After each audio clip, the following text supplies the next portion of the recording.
the hell do the Aussies need a marine biologist? Aren't they studying the Amory ice shelf? A Tasmanian team apparently discovered a fossil or something frozen in a fissure, and they need help. Field work? In this weather? It's gotta be 50 below outside. You know me, Paul, I'm a city mouse. Ask the Russians stationed at Progress or Vostok to send one of their beakers. Those guys have antifreeze in their veins. The Aussies don't want to involve the Russians on this one.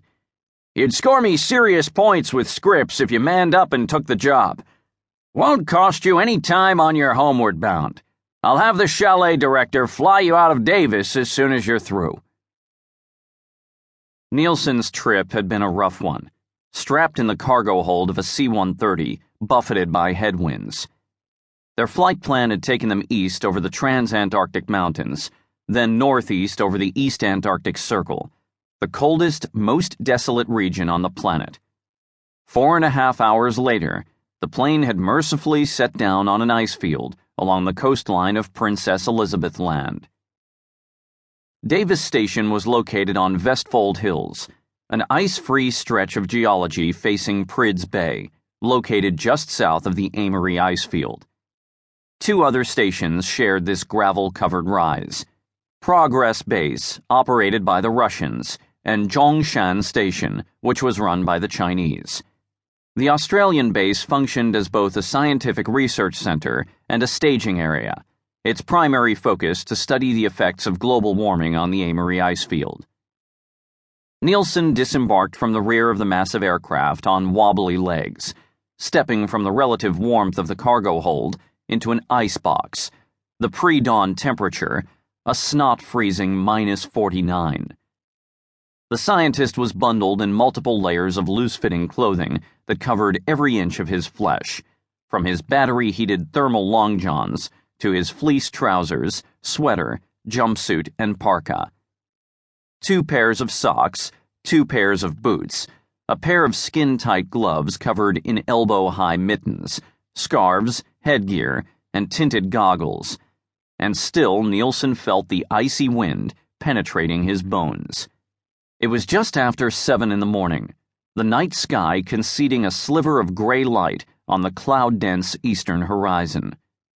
To the north, Prids Bay remained frozen as far as the eye could see, its surface reflecting the emerald-green aurora australis as it danced across the charged heavens like a slithering, ethereal serpent.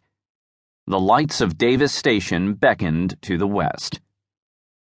Nielsen slung his duffel bag over his right shoulder and double-timed it across the runway, targeting the nearest building.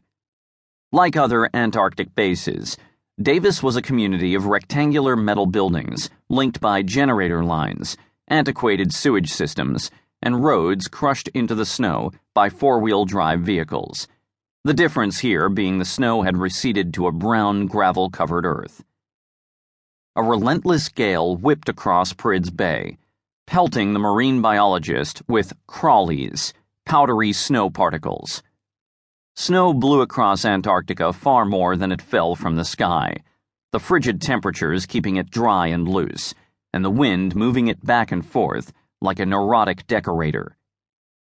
By the time Nielsen reached the drab olive building, every nook and cranny of his clothing was packed with the stuff, forcing him to de-gomble, a term defined as the act of rigorously brushing off before entering a building, thus preventing a future meltdown and sorry mess inside.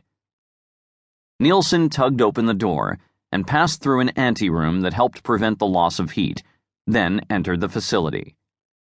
After stripping off his headgear, goggles, gloves, and parka, he set out to locate his contact, a Dr. Liao. The research center appeared empty. With winter nearly upon them, Davis's population had dropped from 100 scientists and support personnel to about a dozen. Nielsen was about to give up his search and move on to the next building when he heard music coming from behind closed double doors at the end of a corridor. A sign read, "Cold Lab. Keep doors closed." Nielsen entered a heavily air-conditioned chamber connected to a freezer vault. There were 4 stations set up with long tables to accommodate